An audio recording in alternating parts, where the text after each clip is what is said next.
You ask Tiger to solve. This deals with linear equations with one unknown.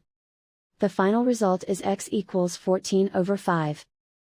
Let's solve it step by step. Group all constants on the right side of the equation.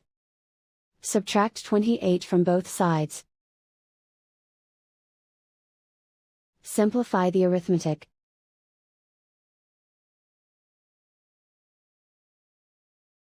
Isolate the x. Divide both sides by -10. Cancel out the negatives. Simplify the fraction. Cancel out the negatives. Find the greatest common factor of the numerator and denominator. Factor out and cancel the greatest common factor. And so the final result is x equals 14/5.